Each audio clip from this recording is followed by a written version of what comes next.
반갑습니다. 오늘 말씀은 출애굽기 20장 1절에서 7절 말씀으로 나아갑니다. 전체 10계명의 말씀 가운데에 오늘은 세 가지의 계명을 가지고 벌써 은혜를 나눌 텐데, 지금 2박 3일 동안 우리가 수련회를 통하여서 많은 은혜를 경험했습니다. 그 주제가 뭐였죠? 변화였습니다. 우리 재성형제가 기도한 것처럼 그 수련회 동안에 만난 하나님의 말씀으로 통하여서 우리가 새로워졌습니다. 그렇지만 우리가 또 다시 직장을 가면서, 학교를 가면서, 내가 세상 가운데 나가면서 다시 원래의 모습으로 바뀌어지는 것이 아니라 하나님의 주신 그 변화를 계속해서 유지할 수 있는 비결이 무엇일까요? 오늘 여러분들이 하나님의 은혜를 계속 지켜갈 수 있도록 놀라운 비밀을 주시는데, 그것이 10가지의 계명인 것이죠.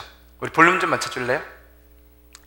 10가지의 계명, 이것이 10계명이 우리에게 주신 율법으로서가 아니라 하나님께서 우리가 예수 안에 새로워진 변화의 능력을, 하나님의 은혜를 붙잡고 변하지 않도록 지켜갈 수 있도록 주시는 포인트가 바로 10가지의 계명이라는 것입니다. 첫 번째의 그 계명은 무엇이냐면, 나 외에는 다른 신을 두지 말라는 10계명이에요. 모세가 시내산에 올라와서 10가지의 계명 가운데에 첫 번째 받은 계명이 나 외에는 다른 신을 두지 말아라 라고 얘기하고 있어요. 우리가 예배해야 될 대상이 누구다? 하나님 한 분밖에 없다라고 얘기하고 있는 것이죠. 믿음이란 것이 무엇입니까? 내가 그것을 의지하고 내가 그것을 좋아하고 내가 따라가는 것이잖아요. 근데 사람의 감정이란 것은 언제나 바뀔 수도 있죠. 내가 좋아하는 것도 바뀔 수 있죠. 시간에 따라서, 환경에 따라서도 바뀌어질 수가 있는 것입니다. 그렇기 때문에 하나님께서는 바뀌지 않는 한 가지의 진리를 얘기하시는데, 그것이 바로 다른 신이 아닌 하나님만을 경배하라, 하나님만을 사랑하라, 하나님만 나의 주인으로 모셔드려라 라고 말하고 있는 것입니다. 우리가 예배하는 대상은 하나님 한 분이라고 성경은 갖춰주고 있는 것이죠. 그래서 출애굽기 20장 3절 말씀 보게 되면 너희는 나 외에는 다른 신들을 두지 말라라고 얘기하고 있는 것입니다. 우리가 하나님만을 붙잡아야 되는데 그 하나님은 어떤 분이신지를 또한 3절에서는 이렇게 얘기합니다. 나는 너희가 종살이하던 이집트 땅에서 너희를 인도해낸 너희의 여호와 하나님이다 라고 말씀하고 계신 것이죠. 우리가 평생을 섬겨야 되고 나의 주인으로 모셔야 될 그 하나님은 어떤 분이시다? 우리의 창조주이시며 우리를 노예 가운데에서 이집트에서 구출해 주신 그 약속의 하나님, 능력의 하나님이라고 말하고 있는 것이죠. 예배의 대상 하나님이십니다. 그분은 창조주이시며 전능자이시며 하나님의 약속 가운데에 우리를 구원해 내신 은혜의 하나님이라는 것을 가르쳐주고 있는 것입니다. 우리 여러분들은, 이곳에 모인 여러분들은 그 하나님을 믿을 것입니다. 그리고 믿기 원하고 그것을 믿고 있을 것입니다. 근데 우리의 삶을 한번 돌아보십시오. 우리가 아는 지식과 말씀에서는 하나님만 섬겨야 돼, 하나님이 우리 창조주시고 우리를 구원해 주셨어 라고 얘기합니다. 그런데요, 실생활에서는 내가 어떤 모습으로 살아가고 있는가, 무엇을 최고로 여기고 있는가, 내가 무엇을 내가 붙잡고 있는가를 돌아봐야 된다는 것이죠. 다시 말하면 내가 어디에 충성하고 있는가죠. 하나님이 나의 주인이라고 말하는데 내가 하나님께 충성하고 있는가, 아니면 세상에 충성하고 있는가, 세상의 즐거움에 내가 충성하고 있는가를 돌아봐야 된다는 것입니다. 내가 정말 두렵고 힘들고 어려울 때에 내가 의지하는 것이 무엇인가, 그것이 나의 주인이라는 거예요. 누구를 아버지라 부르는가?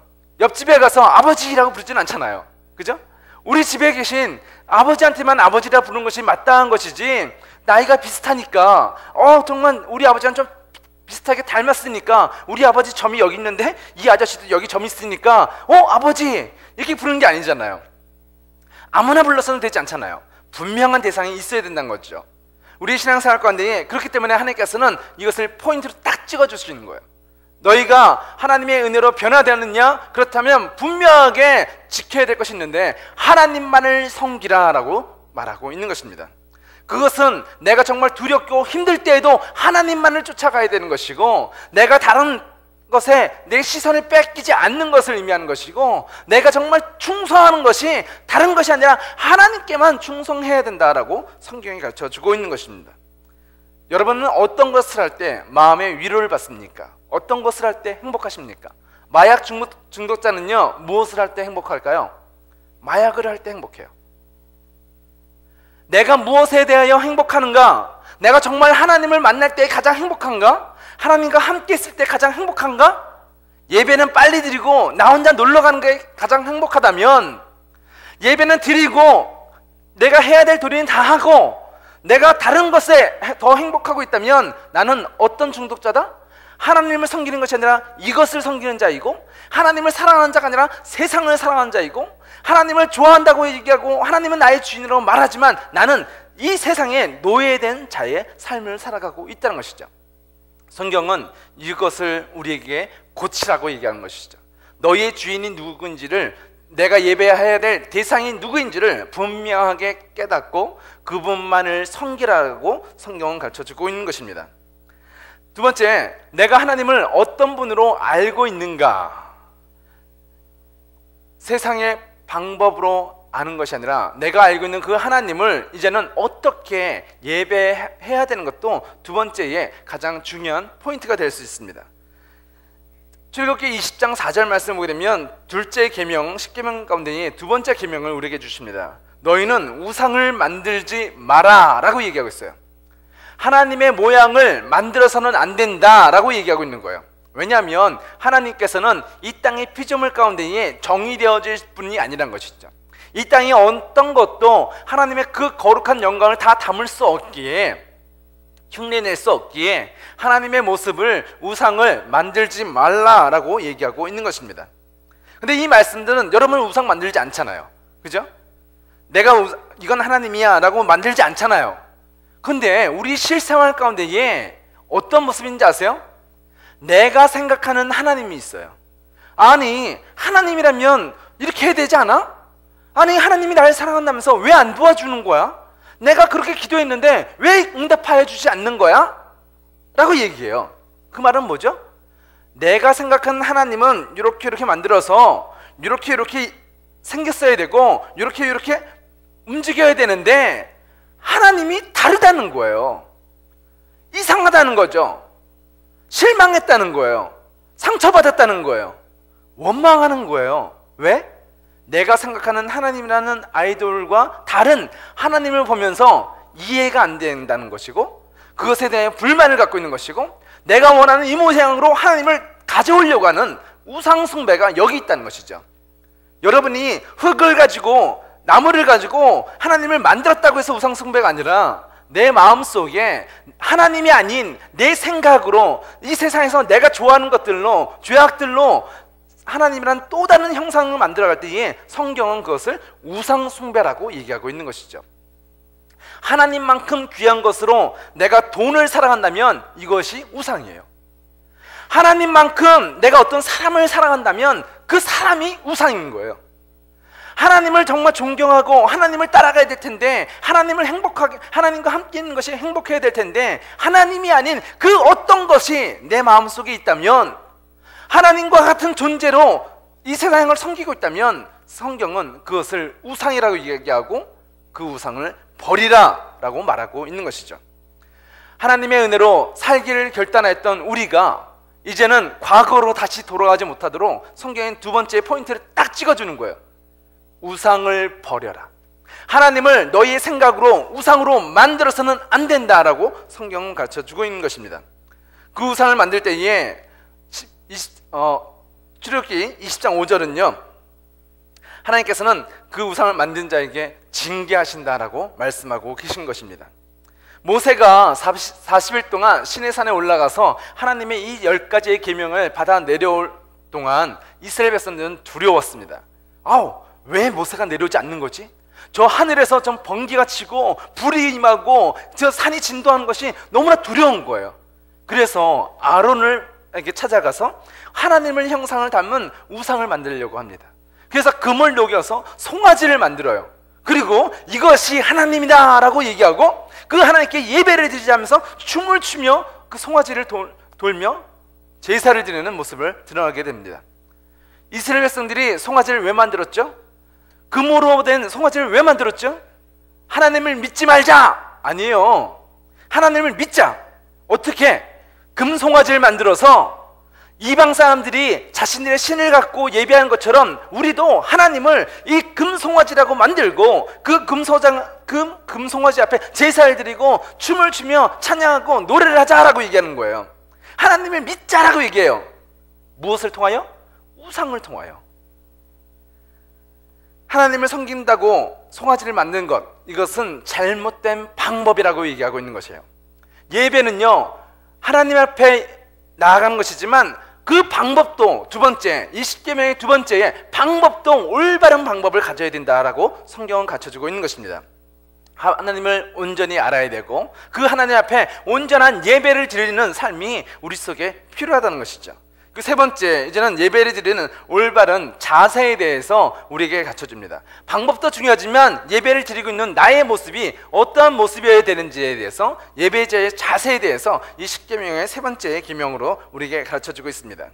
20장 7절 말씀 보게 되면 나 여호와 너의 하나님의 이름을 함부로 부르지 마라. 나 여호와는 나의 이름을 함부로 부르는 사람들을 죄 없다고 하지 않을 것이다 라고 얘기하고 있습니다.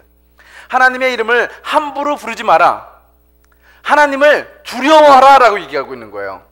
아, 하나님 내가 이것이 필요한데 도박을 하면서 하나님 도와주세요, 이거는요 하나님을 우습게 여기는 거죠. 하나님께서 우리의 인생 가운데에 어디에나 함께 계시지만 우리가 죄를 짓는 곳에 하나님의 이름을 도용해서는 절대 안 된다는 것이에요.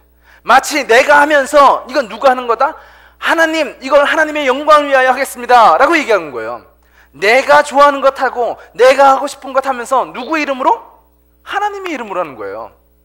하나님, 내가 이거 같아서 하나님께 영광 돌릴게요. 아, 나는 믿는 사람이니까 하나님이 도와주실 거야. 잘못된 방법과 잘못된 삶의 태도를 가지고서 마치 그것이 하나님이 원하시는 것처럼 거짓 속여서는 안 된다라고 얘기하고 있는 것이죠. 다시 말하면 하나님의 이름을 부를 때에 너희는 하나님을 두려워하라 라고 얘기하고 있는 거예요. 하나님을 믿는 건 우리에게 은혜입니다. 기쁨입니다. 축복입니다. 근데 이 기쁨도 있지만 신앙생활은 그 기쁨만이 아니라 그 하나님을 하나님으로 대접해야 되는 거예요.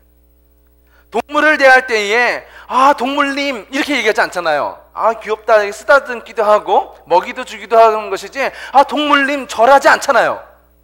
이건 동물에 대한, 강아지에 대한 태도가 아니잖아요. 근데 대통령이 지금 이것을 방문하는데 대통령에게 밥 먹어? 이렇게 해야지, 이렇게 말하지는 않잖아요. 이건 올바른 방법이 아니잖아요. 분명한 그 사람에 대한 올바른 태도가 필요한 것이죠. 동물에게는 동물을 대하는 태도가 필요하고 사람에게는 또한 중요한 인물에게는 대통령에게는 대통령에게 맞는 형식에 맞는 접대가 필요한 거잖아요. 우리가 하나님을 어떠한 분으로 여긴가? 하나님을 정말 창조주의 하나님으로, 전능하신 하나님으로, 나의 구세주, 나의 구원자라는 것을 믿는다면 하나님을 어떻게 대접해야 된다? 하나님으로 대접해야 되는 거예요. 하나님을 갖다가 내가 원하는 방식으로 끌고 다녀서는 안 된다는 거예요. 내가 원하는 방식으로 편하게, 아니요. 하나님은 우리와 함께 하신 분이에요. 그래서 그 편하신 분이 우리를 뭐라고 불러요? 친구라고 불러주세요. 그렇지만 하나님을 무시하고 만만하게 여기라고 얘기하는 것이 아니잖아요. 친구라는 의미는 뭐죠? 목숨을 내어줄 만한 친구. 예수 그리스도가 자신의 생명을 우리에게 주시는, 생명을 주시는 친구를 얘기한 거잖아요. 그리고 그분을 우리가 어떻게 여긴다? 이제는 나도 주를 향해서 내 목숨을 내어줄 수 있는, 내가 존경하고 사랑하고 평생 섬겨야 될 그 주님으로 내가 인정하고 나가야 된다는 것이죠. 두려움과 기쁨으로 하나님 앞에 나아가는 삶, 그것이 예배자의 올바른 자세라고 얘기하고 있는 것입니다.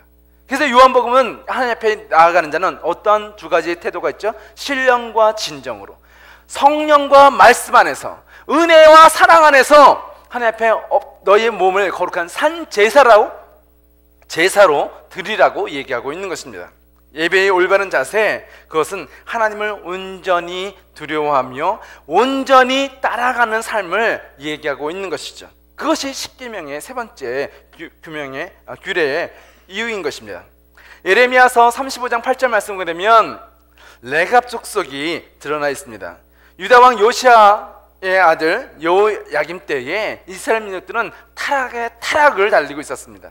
선지자들도 하나님을 떠났고 왕도 하나님을 떠났고 이스라엘 모든 백성들도 제사장들도 하나님을 떠났습니다. 그런데 요나답의 아들 레갑 가족들이 레갑 족속들의 모습이 달랐다는 거예요. 그들의 모습은 8절 말씀 보게 되면 우리 레갑 사람들은 우리 조상 레갑의 아들 요나답이 우리에게 명령한 모든 것을 다 지켰습니다. 우리는 일평생 포도주를 마신 적이 없습니다. 우리뿐만 아니라 우리의 아내들과 딸들도 포도주를 마신 적이 없습니다 라고 얘기하고 있어요. 세상의 모든 타락 가운데에 레갑의 자손들만 무엇을 하고 있다? 하나님에게 주신 그 말씀을 지켜가고 있는 거예요. 세상은 다 술 취하고 있는데 우리는 포도주를 마시지 않습니다 라고 얘기하고 있어요. 그리고 그들은 우리가 살 집을 짓지도 않았고 포도밭이나 밭도 가지지 않았고 곡식을 심은 적도 없습니다. 우리는 장막에서 살면서 우리 조상 요나답이 우리에게 명령한 모든 것을 그대로 따랐습니다 라고 얘기하고 있어요. 이들이 어디서 살았다고요? 집을 짓지 않았대요. 그래서 텐트에서만 산다는 거예요. 텐트를 살면서 돌아다닌다는 거예요. 왜요? 이 예루살렘 땅은 벌써 우상으로 가득 찼어요. 세상에 술 취해 있어요. 선지자들도 제사장들도 하나님을 떠났고 이방 우상들이 그곳에 가득하기 때문에 우리는 그곳에 살지 않겠다는 거예요. 거기에 집을 두지 않겠다는 거예요. 그래서 이 예루살렘을 떠나 우리는 광야로 돌아다니면서 짐승들을 키우면서 유목생활을 하겠다는 거죠. 무엇 때문에? 우리는 우상과 같이 살 수 없기 때문에. 근데 지금은 우리는 어때요? 우와! 가장 큰 도시 예루살렘에 가장 좋은 집을 살려고 하는 것이 우리의 모습이잖아요. 가장 좋다고 하는, 가장 사람들이 살기 좋다고 하고 정말 가장 비싼 땅에 내가 집을 사는 것이 내 목적이잖아요. 거기에 우상이 있든 뭐든 상관이 없어요. 집값이 있으면 됐고 내가 원하는 그 장소면 됐다는 거죠. 광야는 왜야? 저렇게 내가 돈 없어서 저렇게 못 사는 지역으로 가야 돼? 그게 아니잖아요. 가장 비싸고 가장 더러운 곳, 그곳이 좋다고 얘기한 것이 우리의 모습이잖아요. 그런데 레갑 자손들은 그렇지 않았다는 것이죠. 그들은 세상의 포도주를 즐기지 않았다는 거예요. 세상의 우상들을 떠났다는 거예요. 그리고 그들은 담대하게 이야기하고 있는 것이죠. 우리는 하나님만 따르겠습니다라고 얘기하고 있는 거예요. 십계명을 지키는 것, 우리에게 이것 하라, 이것 하라, 이것 하라, 이 10가지 지키지 않으면 너희는 돌로 쳐서 죽일 거야 라는 우리에게 힘들고 어려운 것들을 주신 것이 아니라 하나님께서는 무엇을 주시냐면 우리만의 자존심을 주는 거예요. 너희가 하나님의 백성이라면 이 세상과 섞이지 아니하는, 너희가 변화되었다면 이제는 다시 세상으로 돌아간 것이 아니라 변화된 그 상태로 더 거룩한 모습으로 살아갈 수 있는 키워드를 주시는데 그것이 십계명이에요. 이 말씀은, 이 10가지의 말씀은 내가 나의 아이덴티티를 지켜나갈 수 있는 말씀인 거예요. 레갑 족속들이 그들도 포도주 마실 수 있었어요. 그들도 예루살렘에서 살 수 있는 권리가 있어요. 하나님의 백성들이니까, 이스라엘 민족이니까. 근데 자신들의 권리를 버리는 거예요. 하나님의 말씀을 세우는 거예요. 그리고 자신의 삶을 거룩하게 지켜나갈 때에 그들은 자부심이 있어요. 나는 레갑 자손이야, 나는 그리스도인이야 라고 얘기한 거예요. 큰 집에 살기 때문에, 돈을 잘 벌기 때문에, 내가 즐겁기 때문에 나는 그리스도인이야, 이게 아니에요. 내가 잘 먹고 잘 살 수 있지만 내가 그 죄악들을 버리고 우상들을 떠나버리고 하나님만 섬기기 때문에 나는 행복한 사람이야, 하나님만 따르기 때문에 나는 레갑 자손이야, 그리스도인이야 라고 말하고 이 레갑 자손들이 담대하게 외칠 수가 있는 것이죠. 우리의 신앙은 의무만 있는 것이 아니라 그 자존심 있는, 그 자긍심 있는 레갑 족속에게 주시는 예레미야 35장 19절 말씀이 있습니다. 그 말씀 무엇이냐면, 그러므로 만군의 여호와 이스라엘 하나님께서 이렇게 말씀하셨다. 나를 섬길 레갑의 아들 요나답의 자손이 언제까지나 끊어지지 않을 것이다 라고 얘기하는 거예요. 하나님의 말씀대로 순종하여 살아가는 그들이 영원한 축복, 영원한 삶을 보장하여 주고 계신 것이죠. 이것이 구원의 메시지예요. 하나님 주 예수 그리스도의 이름을 부른 자들에게 주시는 영원한 구원, 예수님의 이름을 부르면 한 번 잘 되고, 우상에게 절하면 이때 좋아지고, 내 우상에게 전 보면 내가 잘 된다라는 정도가 아니에요. 그것과는 너무나 다른 하나님의 영원한 삶을 보여주고 계신 거예요. 하나님을 믿는 것은 한 번 뜨겁고, 한 번 잘 되고, 한 번 도움받는 것에 있는 것이 아니라, 우리가 하나님 그분을 섬길 때에 어떠한 방법으로? 하나님이 원하시는 거룩한 방법으로, 그리고 어떠한 자세로?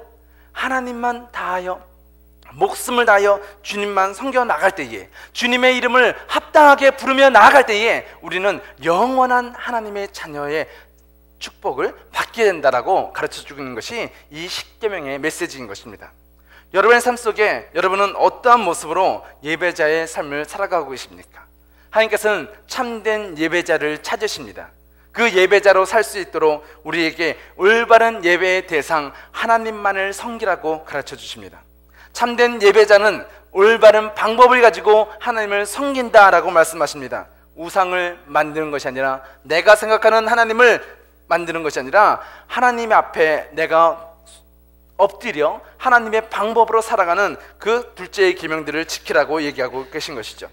그 예배자는, 참된 예배자는 올바른 자세가 있는데 하나님의 이름을 함부로 부르지 않는 사람, 하나님의 말씀 앞에 두려움과 경외함으로 복종하며 나아가고, 또한 그 사람에게 주시는 하나님의 놀라운 영원한 생명을 받아 누리는 저와 여러분이 되시기를, 참된 예배자가 되시기를 예수님의 이름으로 축원드립니다.